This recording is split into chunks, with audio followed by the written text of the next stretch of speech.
June stood alone on the broken bridge of what was once the biggest human warship. Blood dripped from his head, but he did not care. Through the broken window, he could see the huge alien ships around Earth. There were hundreds of enemy Vexar warships. With weapons ready to fire, the attack had been fast and cruel in just days. All of Earth's space defenses had been destroyed, and now only this one damaged ship was left. "Ship computer, tell me status," said June as he looked at the enemy fleet captain. "June, enemy soldiers are coming into our ship. They will be here in 3 minutes," said the ship's computer voice. June nodded with a serious face. He was the last officer alive on the SSV Thunder. All his crew, all his friends were dead. Earth below was already being attacked by the Vexar ships. Most big cities had gone quiet. The Vexar aliens had appeared without warning. 6 days ago. Their message was simple: give up or be killed. They thought humans were a mistake, a species that made technology before they were wise enough to use it right. A cosmic error that needed to be fixed. "Ship status?" asked June, as he moved with pain to the weapons controls. "Main engines not working, life support. Failing weapons at 12% power," said the computer. "Only one special railgun still works." June's fingers moved across the control screen, bringing up the targeting system. The special weapon had been Earth's biggest secret, a magnetic gun able to shoot a bullet at almost light speed. It had never been used in real battle, only in tests. "Do we have enough power for one shot?" asked June. "Yes, power cells at 14%, enough for one shot," answered the computer. Through the window, June could see the biggest ship in the alien fleet, a massive vessel. Much bigger than the others. Intelligence reports said it was the Vexar command ship. If he could somehow hit it. A loud bang echoed through the ship as the first enemy soldiers started cutting through the hull. 2 minutes until they break in, announced the computer. June's hands moved quickly on the controls, sending all remaining power to the special weapon. His mind went to his family below, his wife Sora and their little daughter Sun. Were they still alive? Had they made it to the safety bunkers? Targeting system came online, its aim finding the center of the Vexar command ship. June held his breath as he locked on. The chances of hitting such a target at this distance were extremely small, but it was humanity's last chance. "Railgun charged," said the computer. "Warning, firing will use all remaining power reserves. Life support will fail." "Understood," said June quietly. Another bang, closer now. The enemy soldiers were almost through. June closed his eyes briefly, thinking of Sora's smile, of little Sun's laughter. Then he opened them, determination hardening his face. "One human, one shot," he whispered. His finger pressed the firing control. The ship shook violently as the experimental railgun fired. A streak of bright light shot from the Thunder, crossing the space toward the Vexar command ship at an amazing speed. As the weapon fired, the ship's lights dimmed and died. Emergency power failed. June stood in darkness, watching through the window as the bullet reached its target. For a moment, nothing happened. Then a blinding flash erupted from the center of the Vexar command ship. The massive vessel seemed to fold inward before exploding outward in a spectacular burst of energy. June barely had time to feel surprise before the enemy soldiers broke through the bridge door. As Vexar soldiers came in with weapons raised, June smiled.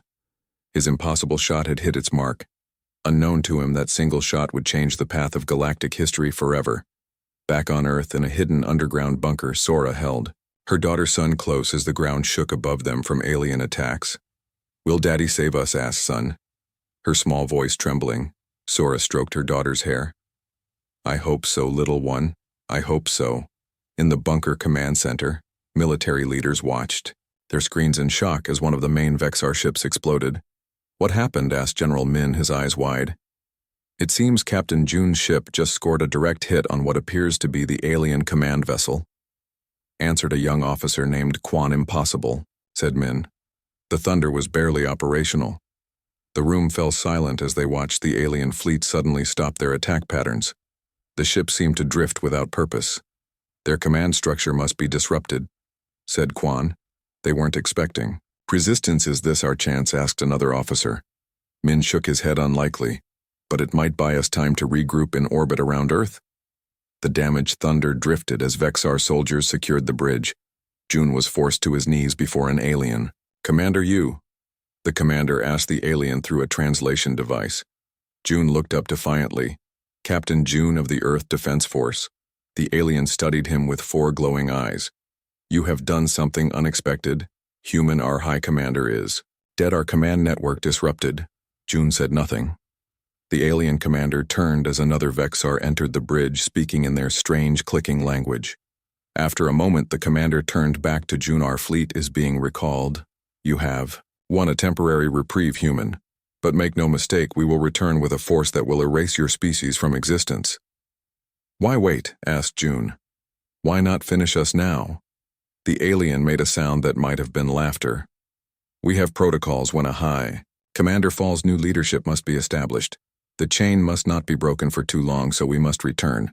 But remember, human, you have not won a war, you have merely delayed extinction. As the alien turned away, June called out, You underestimate us. That will be your downfall. The Vexar commander paused. One lucky shot does not make you a threat, human. Not luck, said June Hope, and that's something your kind will never understand. Meanwhile, across the galaxy on planets under Vexar control, other species watched as news spread through hidden communication networks. Did you hear? Asked Pell. A tall, willowy alien speaking to his companion in a dark corner of a trading outpost. A human ship destroyed the Vexar command vessel. Impossible, said his companion, a reptilian being named Resh. The Vexar are invincible. The facts are spreading, said Pell. The High Commander is dead, killed by a primitive human weapon. Their fleet is in disarray. Resh looked around nervously to ensure no Vexar were nearby. What does this mean? It means, whispered Pell, that what we have waited for has finally happened. Proof the Vexar can be defeated. The signal we have awaited for generations. The Fellowship asked Resh. Hope in his voice. Pell nodded. It is time to awaken the Fellowship. A human has shown us the way with one impossible shot. The ripples will spread and the galaxy will change back on the thunder, as Vexar soldiers prepared to leave the system, taking June prisoner. June looked out at Earth one last time. One shot was all it took, he thought. Whether I live or die, I have given Earth a chance, and unknown to him, given hope to countless beings across the stars. The legend of the shot had already begun to spread. One human, one shot, one galactic conflict triggered. 2 weeks after, what people now called the shot, Quan sat in a dark room watching the alien prisoner through special glass. The Vexar diplomat called himself Talek, and he was the first of his kind to ask for peaceful talk with humans. He has been waiting for 3 hours, said Lin, the chief alien scientist. Should we begin? Quan nodded. As Earth's new ambassador to alien species, he carried a heavy weight. The Vexar fleet had left after the destruction of their command ship, but reports said they would come back with a bigger force. Humans needed information. Quan entered the interview room and sat across from Talek. The aliens. Gray skin shined under the lights, 4 eyes blinking on their own. Thank you for waiting, said Quan. Talek moved his head. What Captain June did, it has changed everything. He destroyed one of your ships, said Quan carefully. A big loss, but not enough to end a war. Talek's upper eyes blinked fast, showing amusement or worry. Quan could not tell which. You do not understand. It was not just any ship, it was the Nexus, and inside was the Grand Overseer of the Vexar Empire. Talek leaned forward.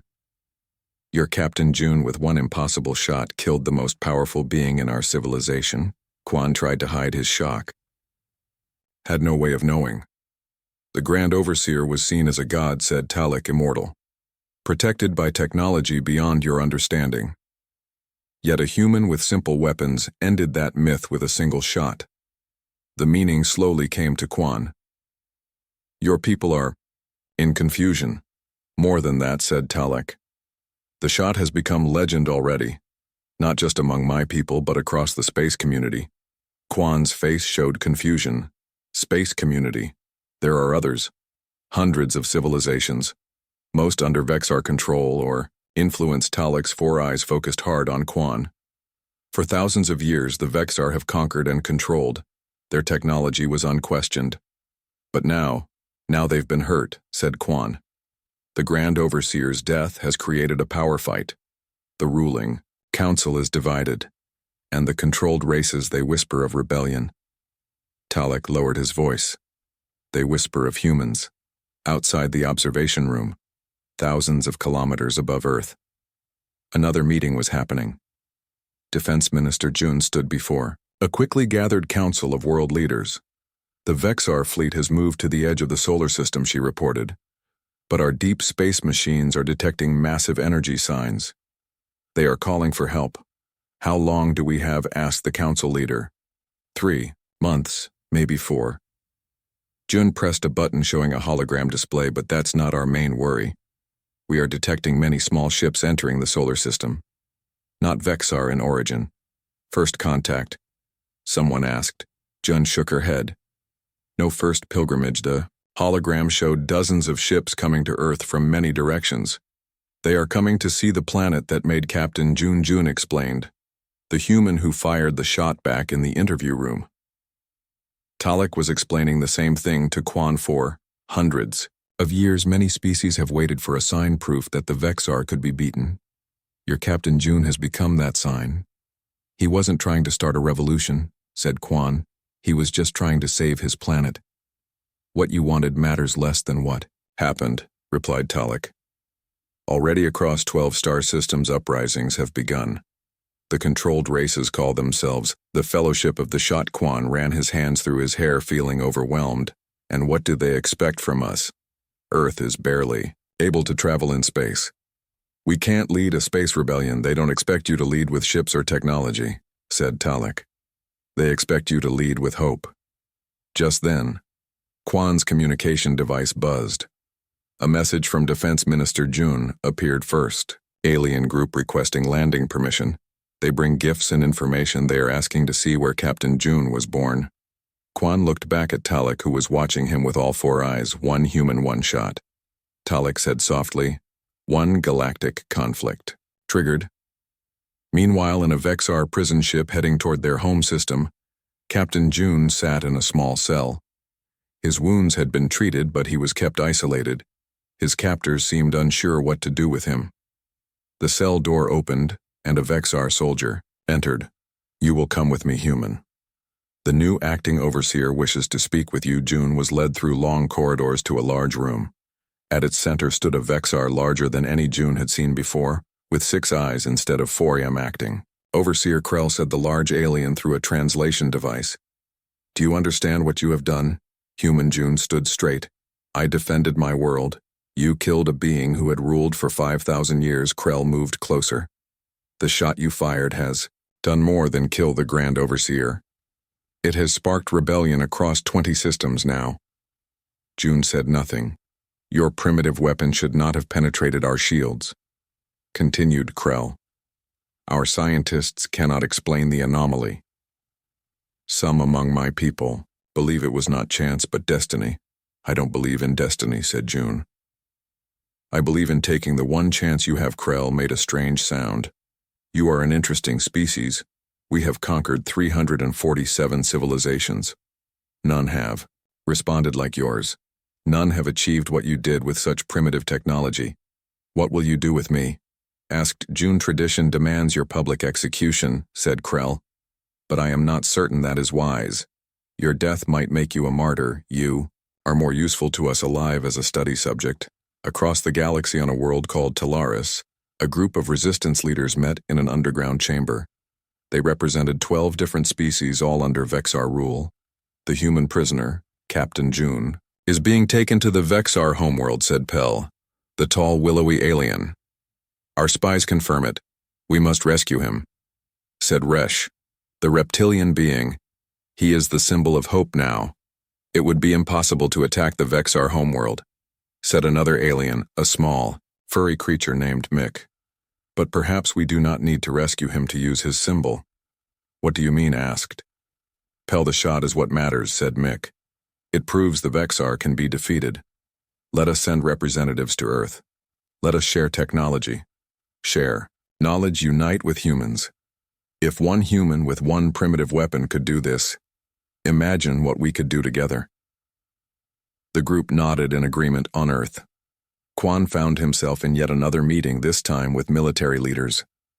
The first alien ships will arrive tomorrow, said June. They claim to be representatives of something called the Fellowship of the Shot. Can we trust them? Asked Quan. We have no choice, said Jun. The Vexar will return. We need allies. A young officer named Du spoke up. The aliens say they bring technology to share defense systems, energy weapons. They want to help us prepare.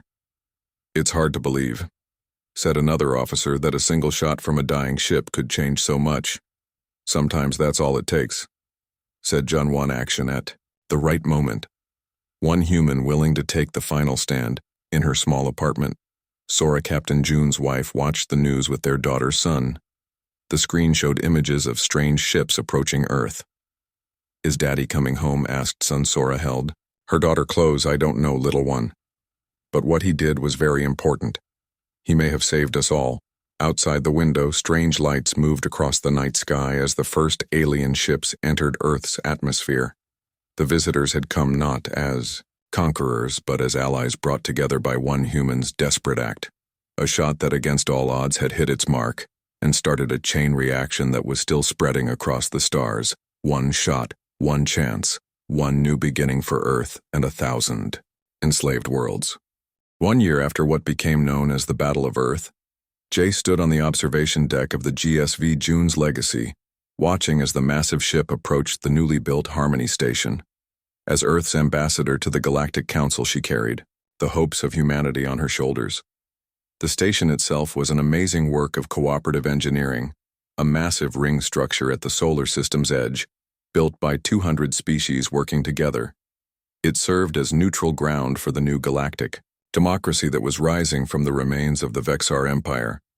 Nervous, asked Tay, now Admiral of Earth's small but growing fleet. A little, admitted Jay, first time representing humanity at a full council session. You'll do fine, Tay assured her. Besides, they already consider us heroes.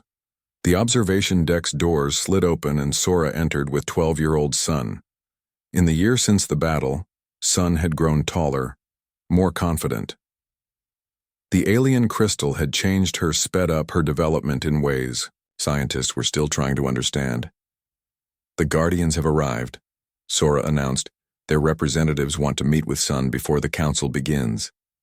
Since the battle, the mysterious Guardians had revealed little about themselves except that they had been watching the galaxy for signs of a civilization that could break the Vexar pattern of conquest. Captain June's impossible shot had been that sign. How are you feeling about all this? Jay asked Sun gently. The girl smiled a smile that seemed older than her years. It's like pieces of a puzzle coming together. The crystal shows me things, connections between species, technologies, ideas that work together. She's becoming quite the diplomat, Sora said proudly. The alien representatives listen to her in ways they don't listen to adults. As they docked with Harmony Station, Jay marveled at the variety of ships surrounding it, vessels of every possible design, from species that had been kept apart from each other for thousands of years under Vexar rule. The Galactic Council chamber was a vast circular room with seating arranged in rings. Representatives from over 300 species filled the space, their combined voices creating a symphony of sounds. At the center was a holographic display showing the current state of the former Vexar Empire, now divided into free sectors, undergoing peaceful change. The Guardian representatives, tall, peaceful beings with rainbow skin, took their places in the inner ring. Beside them sat the leaders of the original Fellowship species. And now for the first time humanity would have a permanent seat. As Jay prepared her opening remarks, a hush fell over the chamber. The Guardian Prime rose to speak. For 100,000 years, the Vexar dominated this galaxy through technology, predictive algorithms, and the systematic isolation of species. The Guardian's voice echoed through the chamber. They believed they had calculated every possibility, controlled every variable. The holographic display changed to show Captain June's final stand images that had been shared across thousands of worlds. But they failed to account for the surprise of the human spirit. Continued, the Guardian won. Human one shot, a ripple that became a wave that became a flood of change. Jay stepped forward to address the council.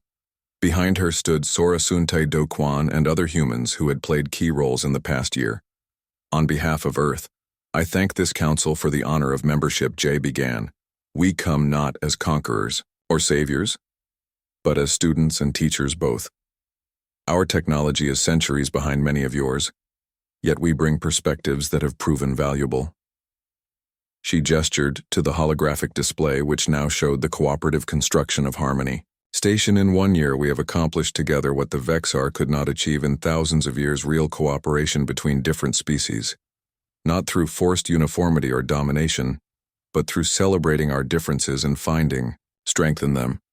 A representative from one of the formerly controlled worlds stood. The human Captain June has become a symbol across thousands of worlds. There are temples being built in his honor. How does Earth respond to this unintended worship? Jay glanced at Sora, who nodded and stepped forward. My husband was no god, Sora said simply. He was a man who faced impossible odds and took the only action he could. If his memory inspires others, let it inspire not worship, but action. Not blind faith, but reasoned hope. Sun moved to stand beside her mother.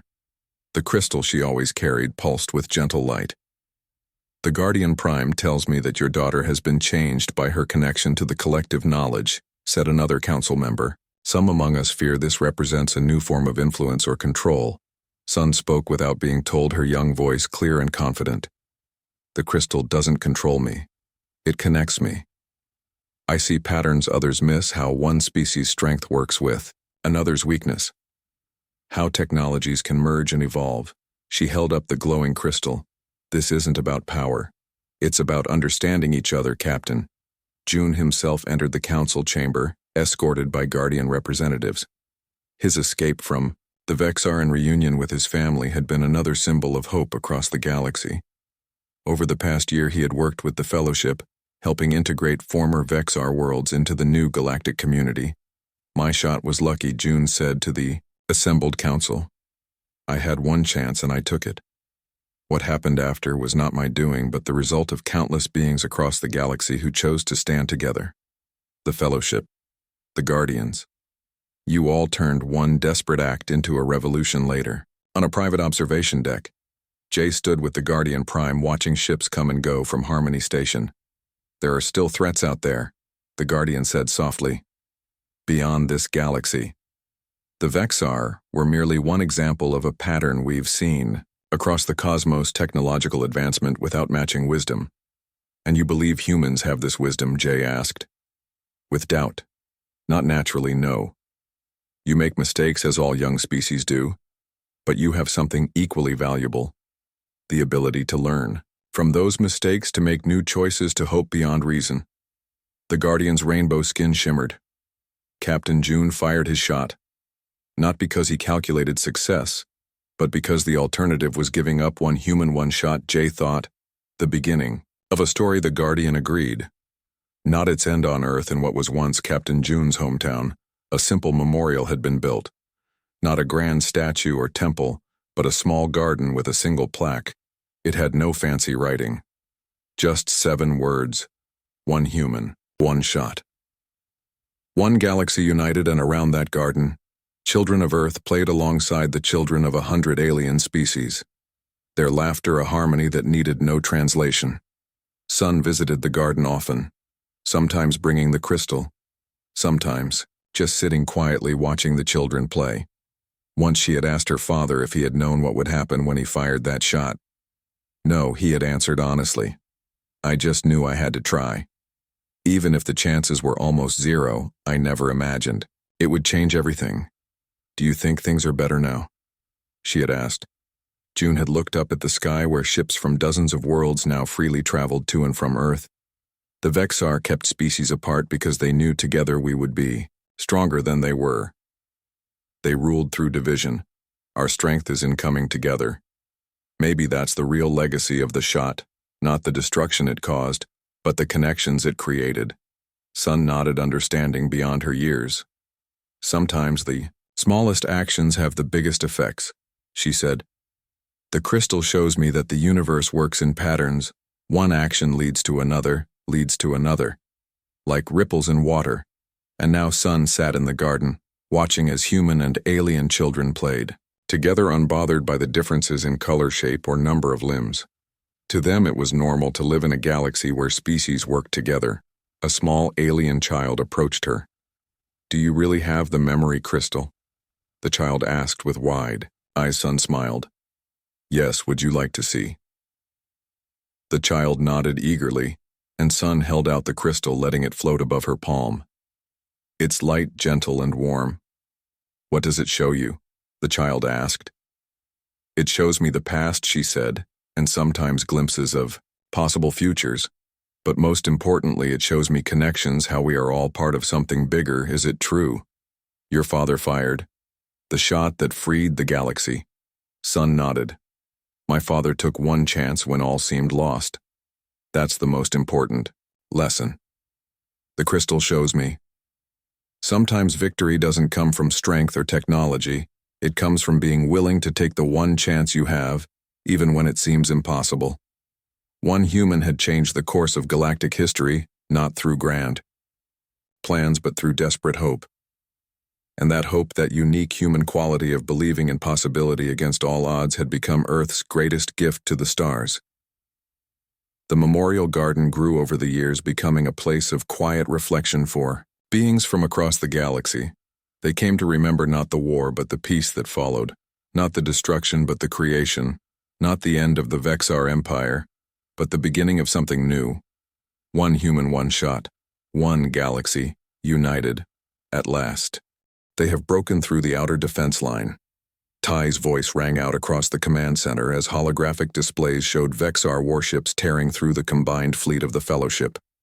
52 days had passed since the alien delegations arrived on Earth, and the final battle was happening. Earth's orbit had become a gathering place for the largest group of ships in galactic history, vessels from over 30 species, forming a protective barrier around humanity's home world. But the Vexar attack force was destroying everything.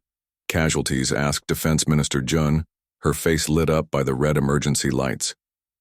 43% of our allied fleet destroyed or disabled, reported Tay, Earth's newly appointed fleet coordinator. Despite being only 28 years old, she had shown an amazing talent for coordinating the different alien forces. The Vexar are adapting to our tactics faster than we expected. The command center door slid open, and Ambassador Quan rushed in with "Do." Both looked very tired. The Vexar have used a new weapon, Quan announced with a grim face. They are calling it the Purifier. Our allies have never seen anything like it. The main screen changed to show a massive round vessel coming from behind the Vexar fleet. It pulsed with scary energy, purple lightning connecting it to nearby ships. What does it do? Asked Jun. It targets specific genetic patterns, explained. It can kill an entire species while leaving others unharmed. The Vexar plan to use it on Earth first, then systematically eliminate each rebellious species. A shocked silence fell over the command center. Can it be stopped? Tay finally asked. Normal weapons can't go through its shields, Du said. But there might be another way. She activated her tablet showing designs of Captain Jun's experimental railgun. We have been working with the Astravi mathematicians and Makari engineers. We think we can recreate the conditions of the shot on a larger scale, how Jun demanded, by combining technologies from multiple species, Du explained. The Astravi have calculated a precise targeting solution. The Makari have improved the magnetic acceleration system, and the Talari have provided an energy source powerful enough to break through the purifiers. Shields? Where would this weapon be placed? Asked. Kwando hesitated. That's the problem. No ship we have is large enough to hold it and survive the recoil. It would need to be built and fired from a planetary surface Earth. Jun realized. You want to build it here, yes. But construction would take 3 days, and our predictions show the Vexar will break through our defenses within hours. Tay studied the battle predictions, then looked up with determination. We need to change the rules of the game. Captain, Jun didn't win by following normal tactics. He did the unexpected. What are you suggesting? Asked Jun. Direct attack on the Vexar command structure. Tai said, not trying to defeat their entire fleet but striking at their leadership. Create confusion. Buy time? That's suicide. Quan protested. Maybe Tai acknowledged. But we need 3 days. I can give you that time. Before anyone could argue. More communication came through on the main screen. It showed Sora, Captain Jun's widow, Minister Jun. She said, her face calm despite the chaos. The alien representatives who have been staying with Sun and me have a message. They say it's time to use the gift. What gift? June asked, confused. The crystal given to Sun. They say it contains more than just memories. It holds the combined knowledge of weapons development from a dozen species technologies the Vexar never discovered because they were hidden across multiple civilizations. Pieces of a puzzle they couldn't put together. Behind Sora, Sun could be seen sitting, cross-legged on the floor, the crystal floating above her small hands, projecting complex designs into the air. How is this possible? Whispered Quan. The Fellowship planned this. Du realized. They've been waiting for the right moment when the Vexar would use their ultimate weapon. Each species contributed a piece of the counter-technology but kept it hidden until now. On the screen, Sun looked up, her eyes reflecting the light of the crystal. The grown-ups from the stars say we can stop the bad ship, she said simply. But we need to hurry. Within hours, construction began on what was being called the Response, a massive ground-based weapon combining technologies from 24 species built according to the designs from Sun's. Crystal teams worked around the clock as the battle raged in orbit above them. Meanwhile, Tay led a desperate mission into the heart of the Vexar fleet. A small strike force of ships from various species using unpredictable human tactics managed to create enough chaos to slow the Vexar advance. In a prison cell on the Vexar command ship, Captain June sat alone. He had been brought to witness Earth's destruction as a final psychological torture. When the door opened, he expected to see his guards. Instead, a strange alien entered, one he had never seen before. Who are you? June asked. A friend, the alien said in perfect English. I am part of the resistance within the Vexar Empire. Not all of us agree with the extinction of species. What do you want? June asked. To help. You escaped, the alien replied. The Fellowship needs a symbol. Captain June. The one who fired the shot. Your escape would inspire rebellion across a dozen more systems. Why now? June demanded. The alien gestured to a nearby view screen showing the battle. For Earth.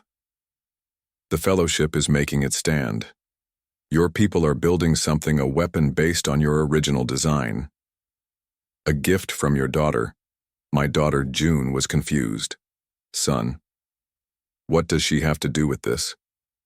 The alien smiled, a strange expression on its non-human face. Sometimes the universe works in patterns, Captain. Sometimes a father fires a shot that changes a galaxy. And sometimes a daughter holds the key to ensuring that change becomes permanent. 3 days later, as the last of Earth's orbital defenses crumbled, and the Purifier moved into firing position. The response was ready, in a bunker beneath New Sol. Du sat at the targeting controls with Sun beside her. The little girl placed her hands on a crystal interface that seemed designed specifically for her. The aliens say I need to help aim it. Sun explained. The crystal showed me how. Are you afraid? Du asked gently. Sun shook her head. Daddy did his part. Now I do mine. Above them, the Purifier began charging its main weapon, purple, energy gathering at its center. Earth's remaining defenders prepared for the end firing sequence started, announced. The ground shook as the response fired, sending a concentrated beam of energy toward the Purifier. For a breathless moment, it seemed to have no effect as it struck the massive ship's shields. Then, guided by Sun's small hands on the crystal interface, the beam shifted frequency, pulsing with new patterns. It went through the shields and struck the Purifier's core. The massive weapon, ship shuddered, energy rushing across its surface in chaotic waves. Then, like its predecessor months before, it collapsed before exploding outward, the blast taking dozens of nearby Vexar ships with it. Direct hit, someone shouted in the command center, but their celebration was too early. Even without the Purifier, the remaining Vexar fleet was more than able to destroy Earth. They regrouped, preparing for a final attack. Then something unexpected happened. Space seemed to ripple and tear as hundreds of new ships appeared behind the Vexar fleet. New contacts, reported a technician, thousands of them unknown configuration. On the command screens, the newcomers attacked the Vexar with devastating effect. Their technology was unlike anything seen before. Neither Vexar nor Fellowship a communication request came through. and Minister June accepted it with shaking hands. The being that appeared on screen was humanoid, but clearly alien, with rainbow skin and eyes that held ancient wisdom. People of Earth and allies of the Fellowship, the being said, "We are the guardians from beyond the edge of your galaxy. We have watched and waited for thousands of years for a sign that the time had come to act against Vexar control." The shot whispered Quan in realization. "Indeed," confirmed the Guardian, "one human, one shot. The ripples have reached even our distant shores. The time of hiding is over." As they watched, the Guardian fleet systematically disabled the remaining Vexar ships, not destroying them but neutralizing their weapons and drive systems. "The Vexar Empire ends today," declared the Guardian. "But the greater challenge, the rebuilding of a galaxy free from their influence, has only just begun." On the Vexar command ship, the strange alien returned to June's cell. "It is time, Captain," he said. "Come with me if you want to see your family again. They are alive." June asked, his voice breaking with emotion. "Yes," the alien replied. "And they have helped save not just Earth but perhaps the entire galaxy. One human, one shot. And now one child have changed the course of history forever." The city of New Sol shined under the light of 3 alien ships floating above its main square. 1 month had passed since the first aliens arrived, and Earth had changed. Captain June's hometown had become the unofficial capital of what people were calling the Galactic Resistance in a changed meeting center. Du sat nervously beside Ambassador Quan, facing representatives from 22 alien species. As June's childhood friend and Earth's new director of alien technologies, she was responsible for checking all the advanced tech being offered to humans. "The Makari group brings shield technology," whispered Quan. "The blue crystal beings to your left," Du nodded, making a note in her tablet. The speed of technology sharing was amazing. Species that had hidden their advances from Vexar rulers for hundreds of years were now freely sharing with humans. A tall, thin alien rose from the round table. His name was Pell, representative of the Astravi, a species known for their math skills. "The Vexar battle fleet has left from their home system," said Pell, his translator changing his musical speech into English. "Our spy networks confirm they have gathered a force 5 times larger than the one that first attacked Earth. They will arrive in 61. Earth Day's worried talk spread through the meeting. Du felt her heart sink. "Even with your generous technology gifts, we cannot possibly fight off such a force." Quan said, "No single planet could," agreed Pell. "But that is not our plan." A holographic display turned on in the center of the table, showing hundreds of star systems. "For thousands of years, the Vexar kept control through division," continued Pell. "Each controlled species was kept alone, forbidden from contact with others. But now, inspired by the shot, we are united." The hologram zoomed in on a far star system where dozens of ships from various species were gathering. "This is happening across 38 star systems," Pell explained. "The Fellowship is gathering not just to defend Earth, but to strike at the heart of Vexar power." Du leaned forward. "You are planning a coordinated rebellion. It has already begun," said a reptilian alien named Resh. 3 Vexar outposts have fallen. Their communication network is broken. For the first time in living memory, they face an enemy on multiple fronts. And what role do you expect Earth to play?" asked Defense Minister June, who had been listening quietly until now. "We are still recovering from their first attack." A small spider-like alien moved forward. "Your technology is simple." "Yes, but Captain June has proven that humans have something the Vexar cannot understand." "And what's that?" asked Du. "Unpredictability," replied the spider alien. "Improvisation, hope against impossible odds. The Vexar have better weapons, but their strategies are calculated by machines. They have no concept of the desperate gamble, the sacrifice, play the impossible shot." Quan exchanged glances with Du and June. "You want human military advisors. We need human thinking," corrected Pell. "The Vexar have conquered through perfect prediction for 10,000 years. Captain June was the first mistake in their calculations. We need more mistakes." After the meeting, Du found herself in a laboratory beneath New Sol, checking alien technology, with a team of Earth's best scientists. The room was filled with devices beyond human understanding. Weapons, shields, communication arrays. "Can we copy any of this in time?" asked June, who had followed her down, to pick up a small device that supposedly could generate a force field. Not from scratch, but they are not asking us to. The aliens don't need our technology. They need our perspective. Explain, Jun said. The Vexar rule through technological superiority and perfect prediction algorithms. They've controlled these species for so long that resistance strategies have become predictable. Du activated the device, generating a small blue shield above her hand. What they need from us is the human tendency to try the crazy thing when the reasonable thing fails. Outside the lab in a small apartment overlooking New Seoul, Sora sat with her daughter Sun, watching the alien ships through their window. As Captain June's widow and child, they had become unwilling symbols of human strength. When is Daddy coming back? Asked Sun, just 6 years old and too young to fully understand. Sora held her daughter close. Daddy can't come back, remember? But he did something very important. He helped a lot of people, not just humans, but people from all over the stars. Sun pointed to a group of aliens walking down the street below tall blue humanoids with human officials. Like them. Yes, like them. A knock at the door interrupted them.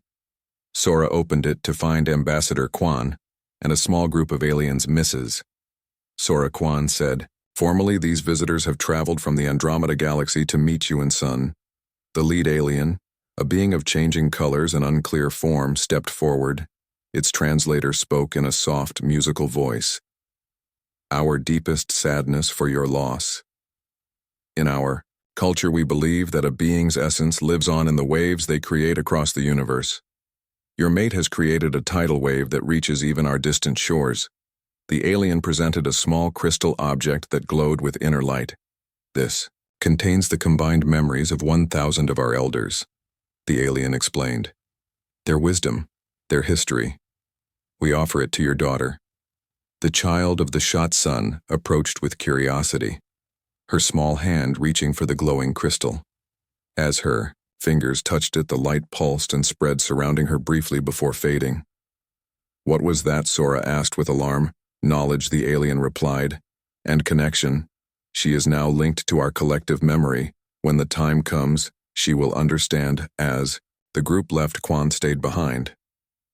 "The Fellowship believes Sun may be important somehow," he explained quietly to Sora. "They have prophecies, beliefs. She is just a child." Sora said protectively, "I know, but she is also the daughter of the man who changed the galaxy with one shot." Quan looked out at the alien ships floating above the city. "And something tells me we are only seeing the beginning of those changes." On the Vexar homeworld, Captain June was brought before the full ruling council. 20 Vexar of high rank seated in a half-circle around him. "This is the human who killed the Grand Overseer?" asked one of the council members. "Yes," confirmed Acting Overseer Krell, "the one who fired the shot." Another council member leaned forward, studying. "June, you do not look special human, yet you have caused the greatest crisis our empire has faced in 5,000 years. I did what anyone would do to protect their home." June said simply. "That is not true," said Krell. "We have conquered many worlds. Most surrender when they see our power. Only your kind chose this path of resistance." "Perhaps that is why we were meant to meet," suggested another council member. "One unpredictable species to challenge our perfect order." The council chamber doors suddenly burst open, and a Vexar messenger rushed in. "Great Ones, urgent news. More systems have declared rebellion. The Fellowship forces have destroyed our outposts in the Talari sector. Our border defenses are falling." The council members looked at each other, with their multiple eyes showing signs of fear for the first time in generations. "What are your orders?" Great Ones asked. The messenger Krell stood, pointing at June. "Execute the human publicly. Show all rebels the price of defiance." "No," interrupted an older council member. "That would only make him a martyr.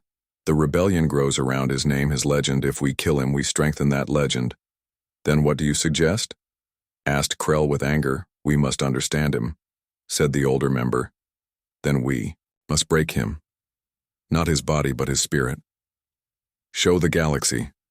Their hero is nothing special. Back on Earth in the hidden laboratory." Du made an amazing discovery while studying the alien technology ambassador Quan. She called excitedly. I think I found something. Quan hurried over to her workstation. What is it? Du pointed to a set of schematics on her screen.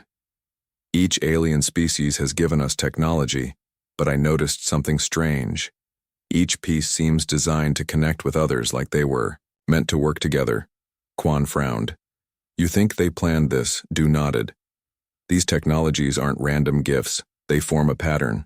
The shields from the Makari, the energy source from the Talari, the targeting system from the Astravi. If we combine them correctly, we get something more powerful than any single technology. Quan finished exactly. Du looked up with excitement. What if this is their real plan? Not just sharing technology, but giving us pieces of something greater. Each species kept one piece hidden from the Vexar. But together, in the apartment, Sun sat cross-legged on the floor, the crystal floating above her small hands, projecting complex images in the air. Her eyes reflected the light as she watched the plans and designs flow through her mind. The grown-ups from the stars are scared, Mommy, she said suddenly. They know the bad ships are coming back. Yes, sweetheart, Sora said gently, sitting beside her. But we have friends now. We are not alone. Sun looked up, her eyes seeming older. Somehow Daddy fired one shot, she said. The crystal shows me that sometimes one shot is all you need if it hits the right place.